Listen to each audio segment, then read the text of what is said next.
En la plenaria anterior, a finales de enero, recordarán ustedes que estuve aquí, nos vimos, y a la hora, después de platicar un poco de cómo en ese entonces iba la economía, entramos a la parte de agenda legislativa y les dije, pues, ¿qué creen? En el periodo correspondiente a febrero-abril, no había iniciativas en materia hacendaria en la Cámara de Diputados. ¿Por qué? Porque ustedes hicieron un trabajo extraordinario en el periodo previo, en el cual se atendieron, se desahogaron, se aprobaron todas las iniciativas en materia hacendaria, lo cual nuevamente más lo reconozco, es algo extraordinario, no siempre es así, y es el talento, la convicción, el compromiso de este grupo parlamentario lo que lo ha hecho posible.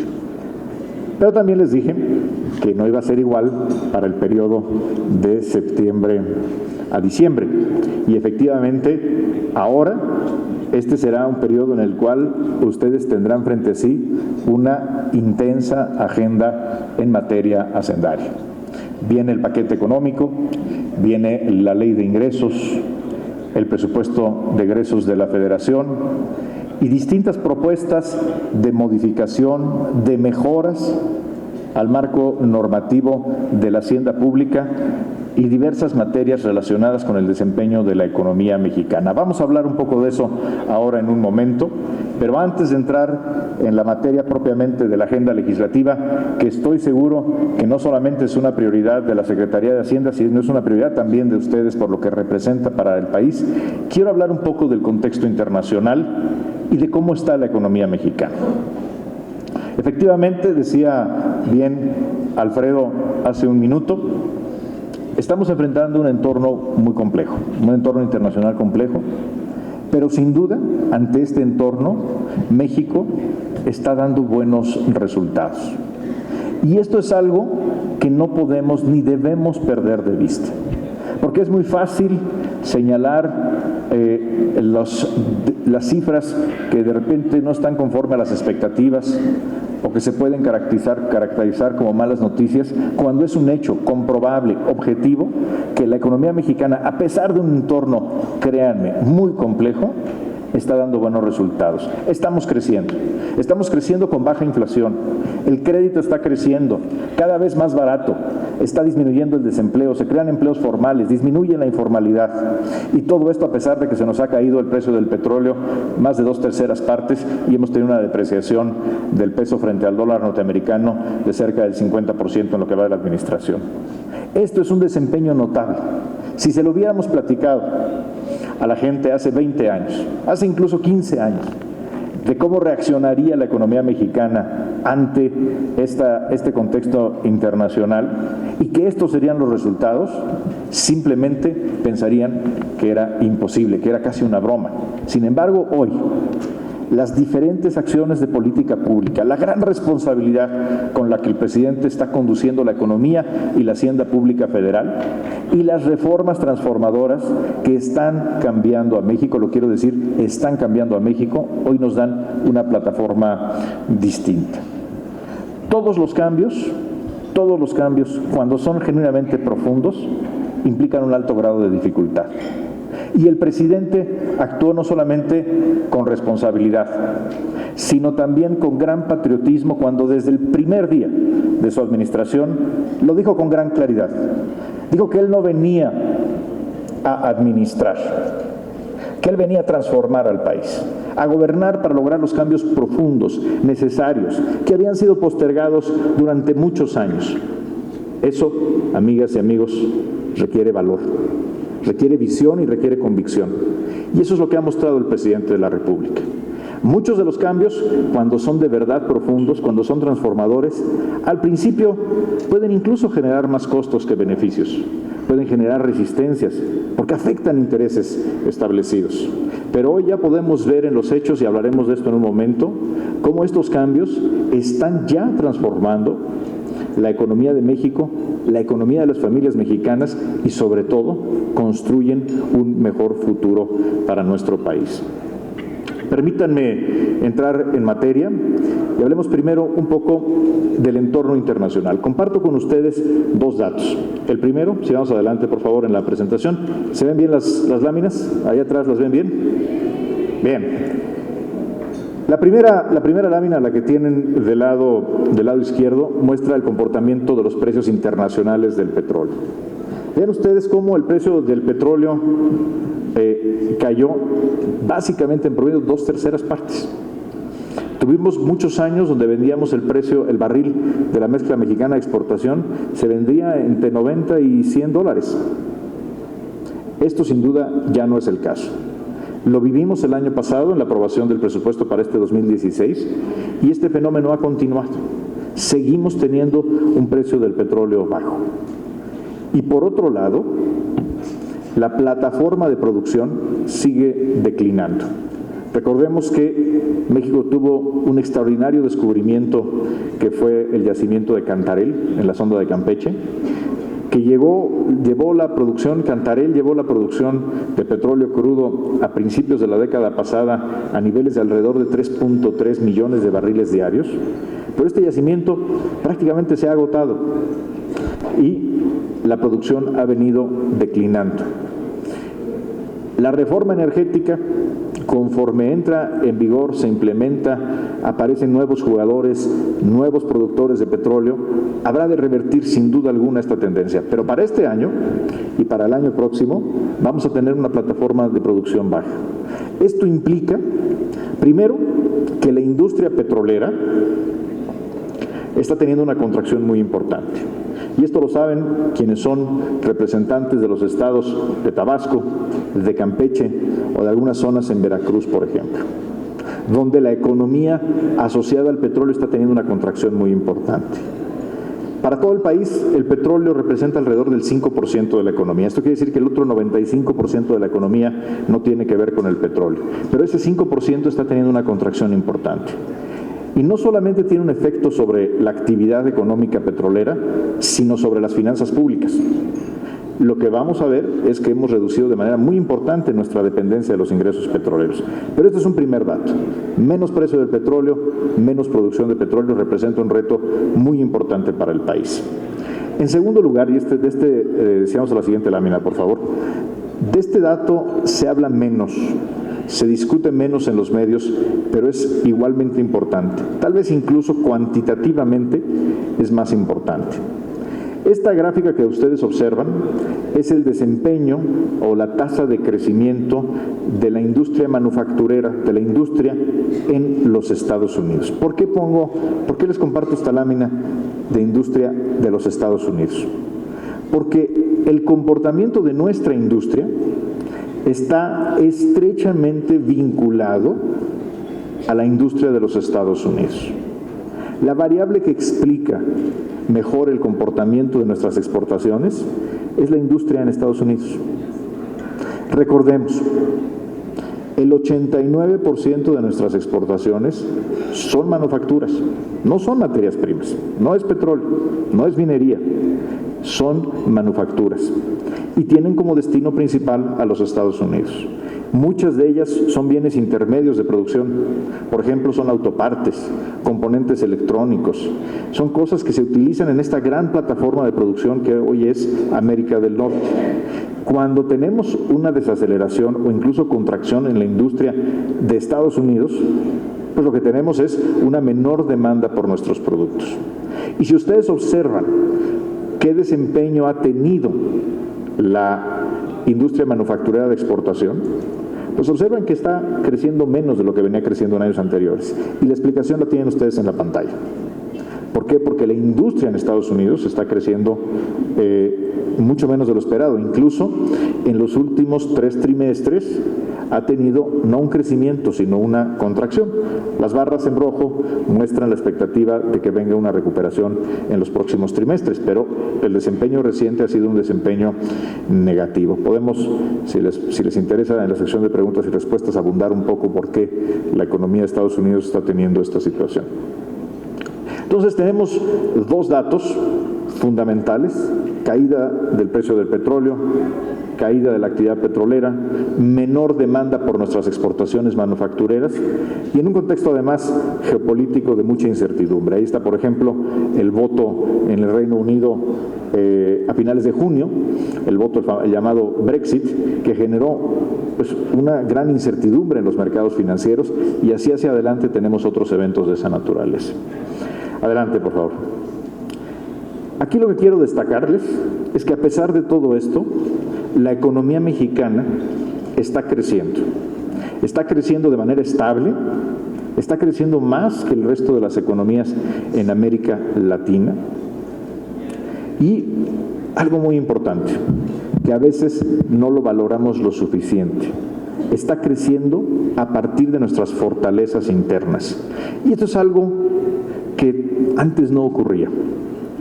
La economía mexicana está creciendo gracias a la capacidad de compra, al poder adquisitivo de las trabajadoras y trabajadores mexicanos, a que las familias mexicanas tienen una mejor condición y están teniendo un mayor consumo de bienes duraderos y no duraderos.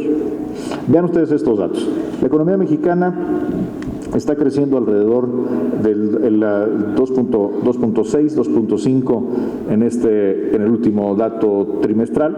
Por cierto, si nos fijamos en la economía, en la parte no petrolera de la economía, que como les decía hace un momento es el 95% de la economía, está creciendo más del 3%, que es un dato que no debemos de olvidar.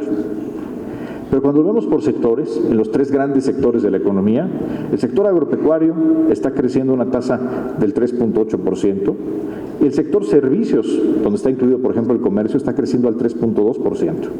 El sector servicios refleja la demanda interna, el mercado doméstico. La industria, que por cierto ahí es donde está incluida la minería, el petróleo, la industria manufacturera, a pesar de todo esto tiene un crecimiento positivo, pero claro, menor, es un crecimiento del 1%.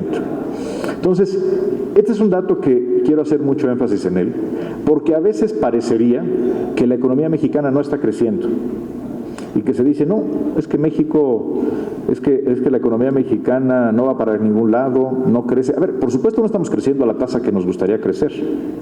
El contexto internacional, sin duda, no permite crecer a las tasas a las que quisiéramos crecer.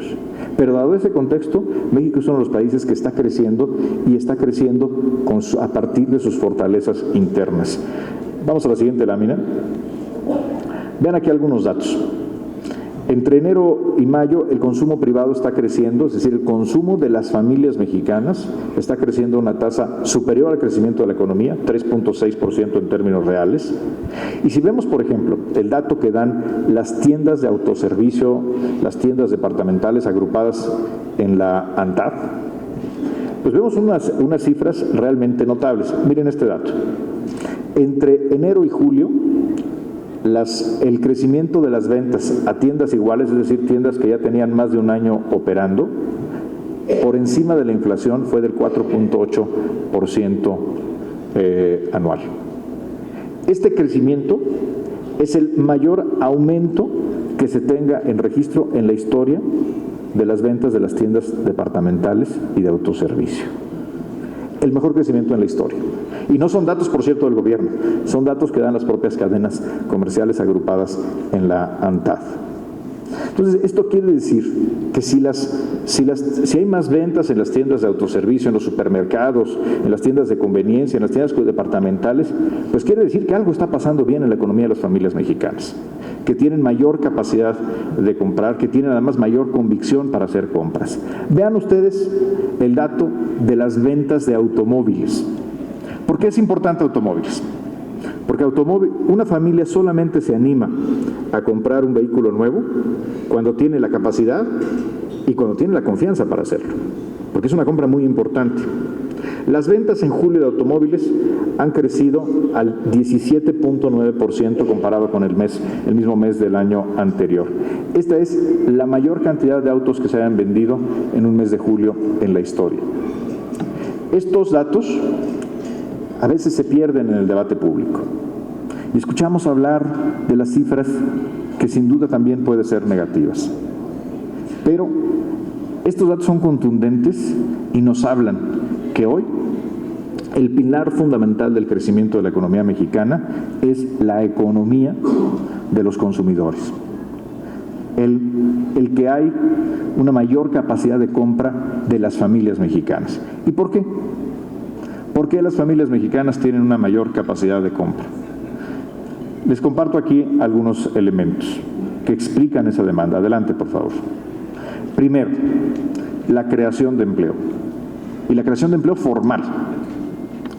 En lo que va de la administración se han creado ya más de 2.1 millones de empleos formales. El crecimiento promedio del empleo formal en la administración del presidente Enrique Peña Nieto es de 3.8% anual. Esto es la mejor cifra de creación de empleo que se tenga registro en las últimas, por lo menos en las últimas 5 administraciones presidenciales. A pesar de las cosas que de repente se dicen, no se puede negar que hoy tengamos un mercado de trabajo vigoroso, robusto, en el que está reduciéndose la informalidad, y un dato muy alentador que se dio a conocer el día de ayer, está disminuyendo el desempleo. De hecho, la tasa de desocupación para el mes de julio es la más baja que se ha tenido en los últimos 8 años para un mes de julio. Esto quiere decir que el compromiso de crear empleos mejor remunerados, empleos formales, se está cumpliendo. En segundo lugar, está el tema del poder de compra del salario de los trabajadores. El salario de los trabajadores, si vemos cómo ha crecido, por ejemplo, medido por los salarios contractuales, ha crecido entre enero y julio de este año a un 1.6% real, es decir, 1.6% arriba de lo que creció la inflación. Y ustedes pueden decir, bueno, 1.6% a lo mejor no es una cifra que suene muy grande, pues es la mejor que hemos tenido desde el año 2001 a la fecha. Es decir, por primera vez en mucho tiempo estamos teniendo creación de empleo, baja inflación, combinado con baja inflación, que permite reponer el poder adquisitivo de los trabajadores. Y si los trabajadores tienen un salario que alcanza para más, entonces esto se refleja en los indicadores de consumo privado, de ventas, y eso es lo que le está dando hoy dinamismo a nuestra economía, porque recordemos que la demanda externa, la demanda de otros países por las exportaciones mexicanas, ha estado débil en los últimos trimestres. Entonces, claramente la prioridad hoy de la política económica debe ser cómo proteger la economía familiar, cómo protegemos la economía de los consumidores, de los trabajadores, para que puedan seguir teniendo esta sana, sostenible, gradual recuperación del poder adquisitivo. Y la clave es proteger la estabilidad de la economía. Sabemos que en el momento en que se pierde la estabilidad, se pierde también el poder de compra y se afecta profundamente a la economía de las familias mexicanas, particularmente de las familias que menos tienen. Esta fue una muy dolorosa experiencia que tuvo México en los años 70, en los 80 y en los 90.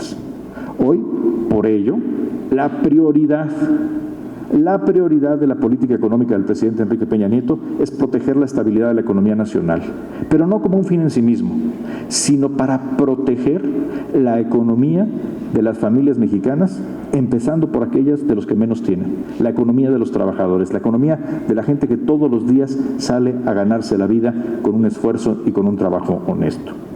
Adelante, por favor.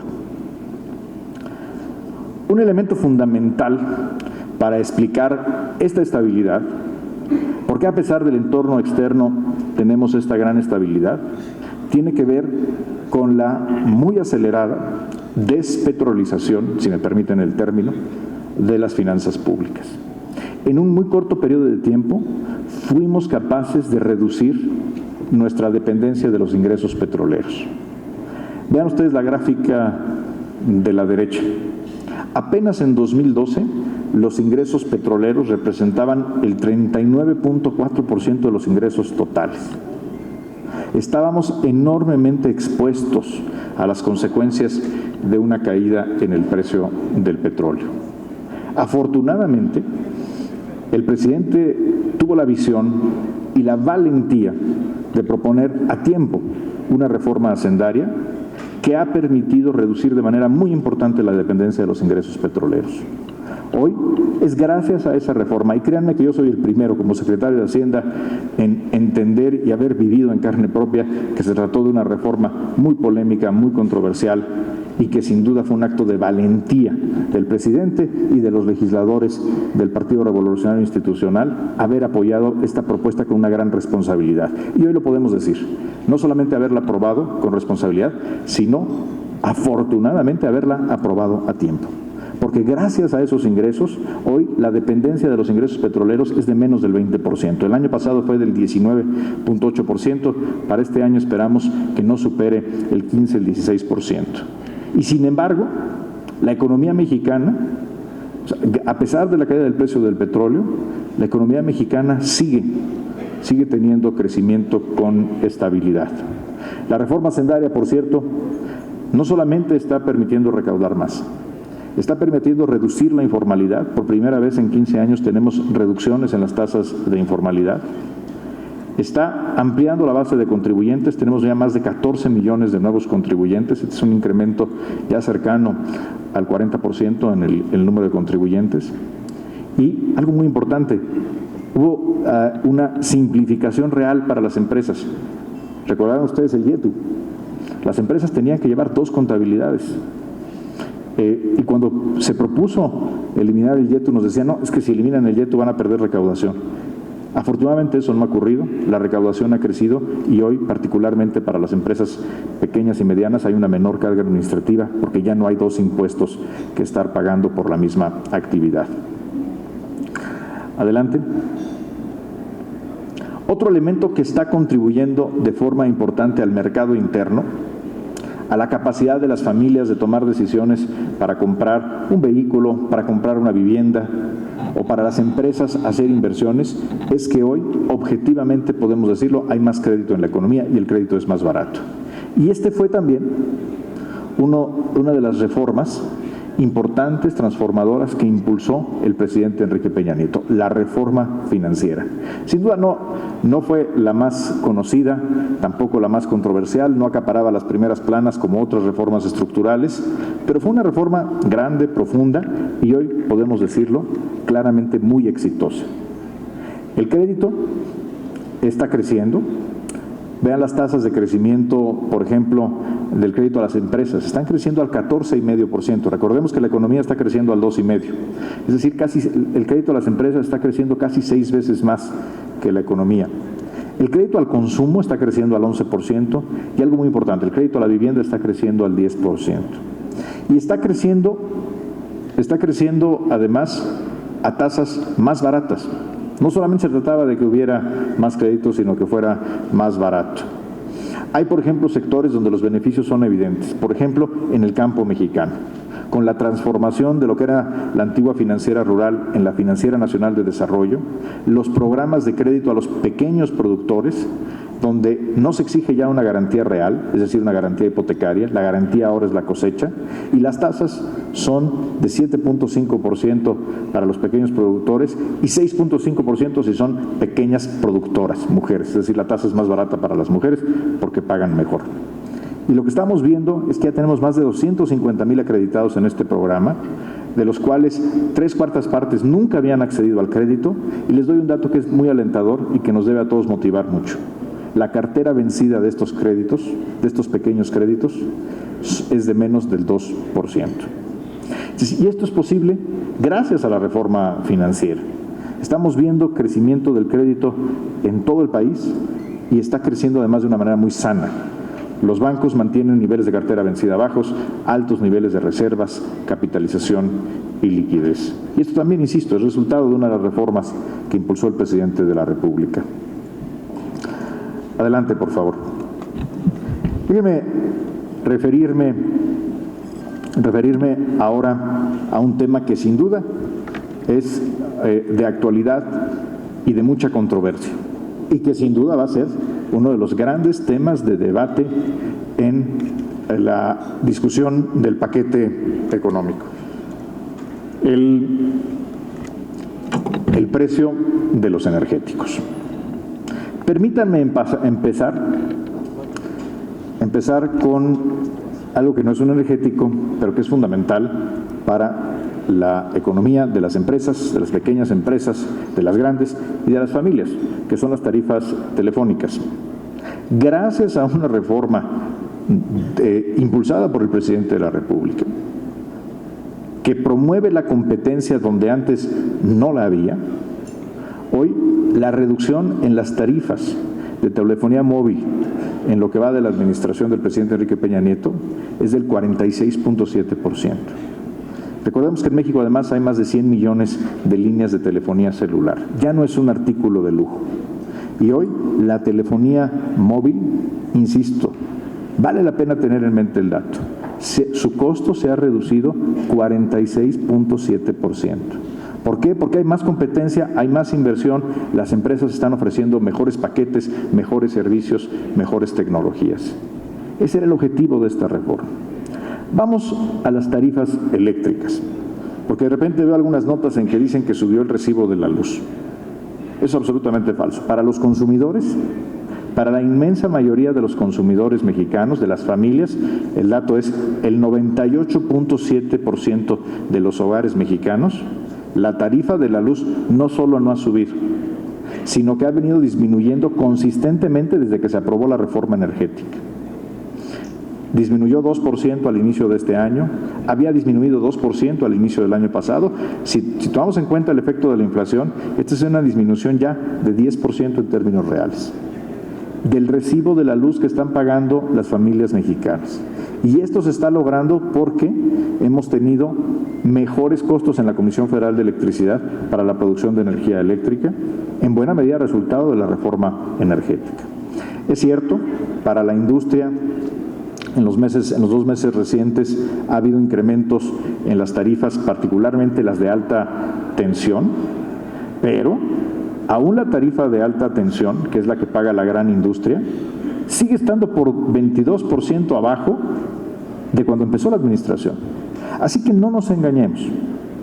A pesar del ajuste reciente que se debe a que subió el precio del gas natural, y lo cual es normal en una economía de mercado que los precios a veces suben y a veces bajan, pero el efecto de la reforma energética, del uso de energías más baratas y más limpias como es el gas natural, ha llevado a que hoy la industria esté pagando tarifas eléctricas 22% más abajo que el inicio de la administración, a pesar de los incrementos recientes. Y lo mismo aplica para la media tensión y para la baja tensión.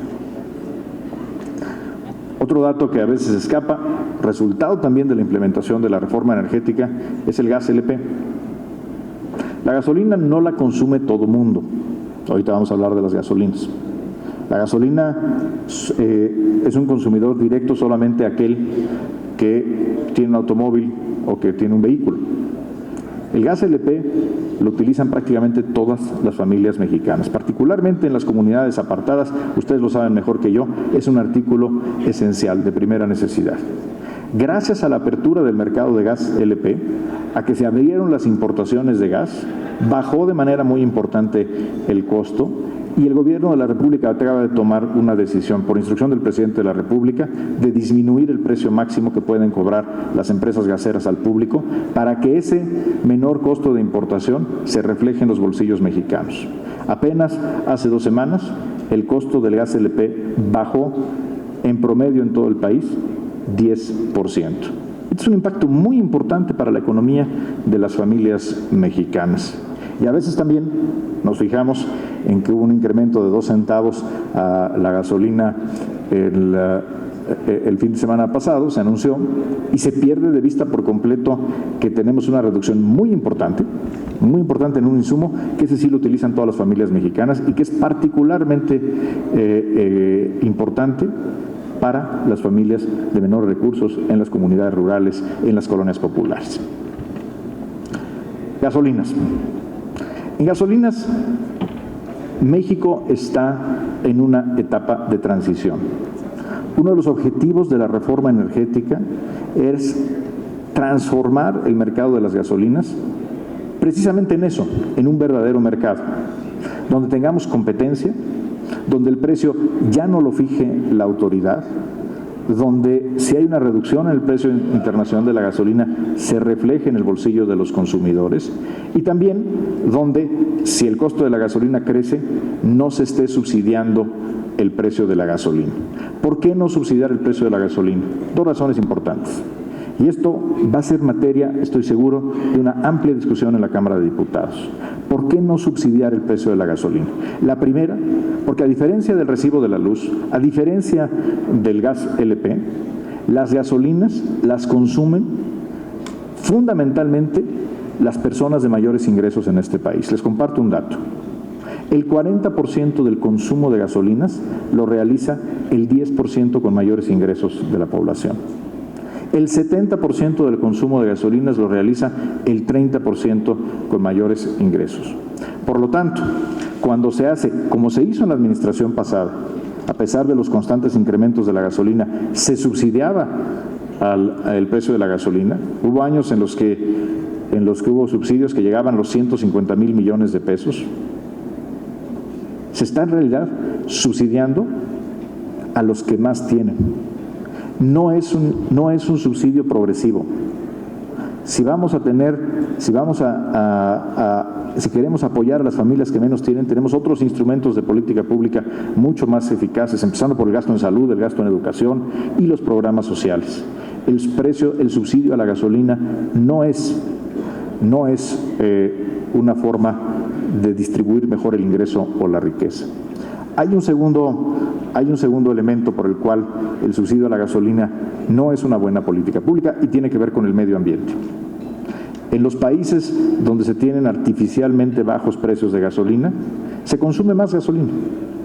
Y México es un país donde se consume más gasolina per cápita que en España, mucho más que en Brasil o en Argentina, muy cerca de lo que se consume en los países de altos ingresos.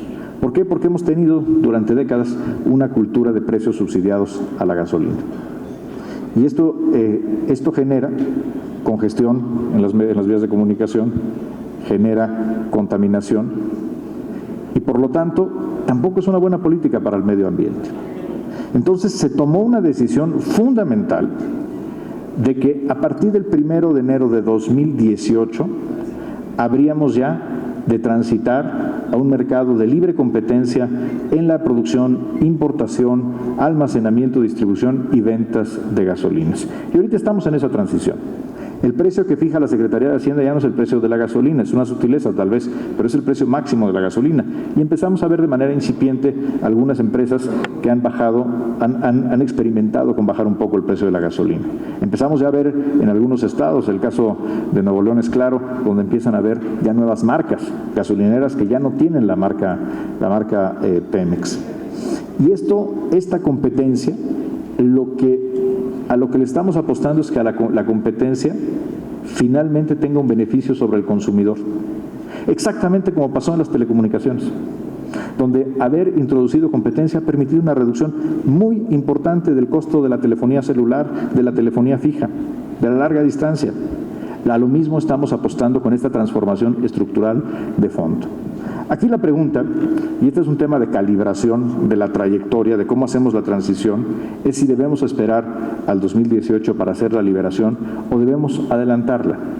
Esto es algo que estamos analizando y que en la presentación del paquete económico 2017, que ocurrirá la semana que entra, el jueves de la semana que entra, estamos explorando la posibilidad de proponerles a ustedes, de proponerle al Congreso de la Unión, acelerar esta transición. ¿Por qué? Porque ahorita, como estamos en la transición, todavía no vemos las inversiones fluir. Todavía no vemos empresas invirtiendo en almacenamiento, en ductos, en gasolineras, que sea lo que va a permitir tener mayor competencia. Es un tema complejo, es un tema sin duda que tiene aristas técnicas que requieren análisis y, por supuesto, no soy ajeno a la enorme carga política que tiene el tema del precio de las gasolinas y de la liberación del mercado de las gasolinas. No somos ajenos a ello. Pero también tenemos que tomar en cuenta que el presidente está cumpliendo su compromiso de gobernar para transformar. Y este es un paso indispensable para la modernización de la economía mexicana que resulte en beneficios duraderos, sostenibles para los consumidores y para las empresas. Adelante. Un tema, tal vez el tema que domina la discusión del paquete económico en la Cámara de Diputados es el gasto, es el presupuesto de egresos. Y aquí quiero compartir con ustedes este dato porque creo, sinceramente, que es poco conocido, a pesar de que es público, y ha sido público durante mucho tiempo, que es cómo ha crecido el gasto. En la lámina, en la gráfica de la izquierda, viene el crecimiento del gasto en la administración del presidente Fox, en la administración del presidente Calderón y en la administración del presidente Enrique Peña Nieto. Lo que observamos es que en la administración del presidente Fox el gasto creció 5.9%. Solo en los primeros 3 años de la administración del presidente Fox el gasto creció 7.6%. En la administración del presidente Calderón creció 4.9%. Y si nos fijamos solo en los primeros 3 años, el gasto creció 6%. ¿Cómo ha crecido el gasto en la administración del presidente Peña? Porque yo escucho algunas voces que dicen, es que esta administración perdió el control del gasto, gasta mucho, no le pone freno. Absolutamente falso. El presidente Enrique Peña Nieto ha actuado con una extraordinaria responsabilidad y muestra una contención del gasto que no habíamos visto en los sexenios anteriores. Ahí está la cifra. El gasto total está creciendo 4.2%, muy inferior a como creció en la primera mitad de las otras administraciones o en la totalidad de las 2 anteriores administraciones. Y esto vale la pena decirlo porque al interior de este gasto estamos hablando del gasto programable, el gasto que no incluye ni las participaciones a los estados ni el pago de intereses. Pero dentro del gasto programable sí están las pensiones. Y vean cómo están creciendo las pensiones. Como porcentaje del PIB, el gasto en pensiones representaba en la administración del presidente Fox 1.8%, con el presidente Calderón 2.4%, con el presidente Peña ya es 3.1% del Producto Interno Bruto que se está erogando en cumplir los compromisos de pensiones con los trabajadores jubilados. A pesar de cómo están creciendo las pensiones, el gasto está creciendo mucho menos en la administración del presidente. Este dato es muy importante porque a veces en el debate en el que ustedes participan o en el que también nosotros en los medios de comunicación, con analistas, con inversionistas, se nos dice es que no hay disciplina, no hay contención, al contrario. Estamos viendo a un presidente de la República que está teniendo el valor, y hay que decirlo también, a un Congreso de la Unión que ha tenido la convicción de poner orden y contener el crecimiento del gasto público. Por cierto, veo que algunos de ustedes levantan sus teléfonos para tomar fotos. Le voy a dejar a César y a Alfredo el archivo electrónico para que esté disponible a todos ustedes. Esto es información pública. Esta es información absolutamente pública. Adelante, por favor. Ahora, permítanme referirme a el concepto que tal vez será el concepto más importante en la discusión del paquete económico, el concepto rector del diseño del paquete económico, que es el balance primario. Y la primera pregunta, pues, ¿qué es eso del balance primario? ¿Qué es el superávit o qué es el déficit primario? El balance primario es la diferencia que hay entre los ingresos totales del gobierno menos los gastos totales del gobierno, pero excluyendo un concepto, que es el pago de intereses. Es decir, antes de pagar intereses, pues lo que se esperaría es que haya un saldo positivo, pues precisamente para tener de dónde pagar los intereses sin incrementar el endeudamiento. Y aquí lo que es una realidad es que desde el año 2010, México ha tenido año tras año un déficit primario. Es decir, 8 años seguidos en el que los gastos, sin contar los intereses, superan a los ingresos. Esto, amigas y amigos diputados, es hoy el problema más importante que enfrentan las finanzas públicas y esto lo tenemos que corregir. ¿Por qué se hizo? En muchos países se hizo esto tiene que ver con haberle tratado de dar un estímulo al crecimiento económico de la economía ante la profunda crisis económica del 2008-2009 y a la muy lenta recuperación que hemos visto del crecimiento mundial después de ahí. Pero hoy es un hecho que esto es algo que tenemos que corregir. Y por lo tanto, la gran prioridad, el concepto más importante que habrá de contener el paquete económico es precisamente revertir esta cifra. Y por primera vez en mucho tiempo, regresar a un superávit primario. Esto, entre otras cosas, va a permitir contener el crecimiento del endeudamiento público que desde el año 2007 a la fecha ha venido creciendo. Por cierto, la deuda pública ha crecido también por efectos como la depreciación del peso frente al dólar, alrededor de 3.6% del Producto Interno Bruto. La deuda como porcentaje del Producto Interno Bruto tiene que ver con la depreciación del peso.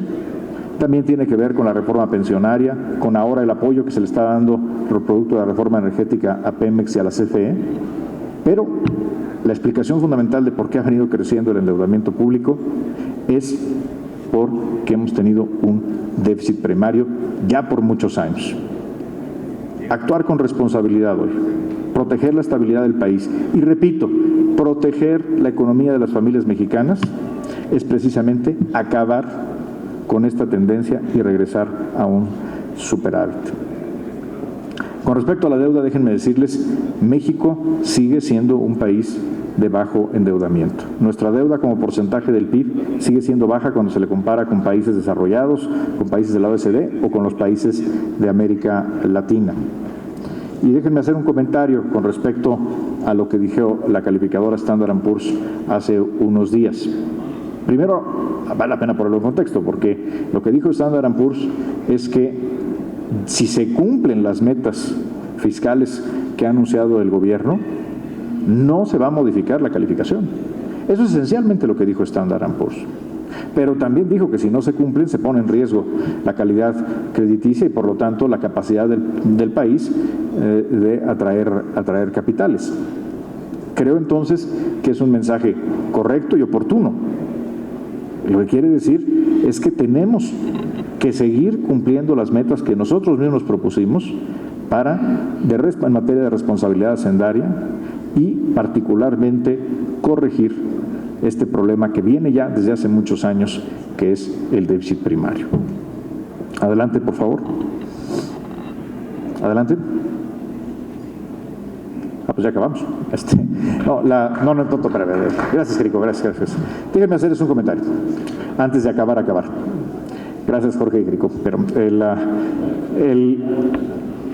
ya quieren que me vaya aquí los compañeros. Déjenme hacer algunos dos comentarios sobre el paquete económico.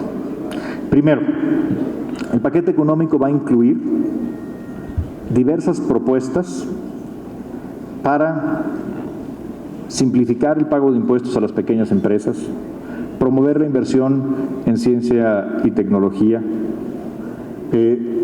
promover actividades como son la filantropía, incentivar distintas actividades de beneficio social.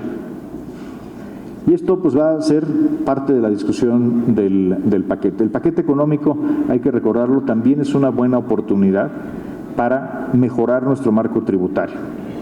Pero algo que es claro, el presidente va a cumplir su palabra. El presidente Enrique Peña Nieto no va a proponer al Congreso de la Unión ni la creación de nuevos impuestos, ni elevar los impuestos existentes.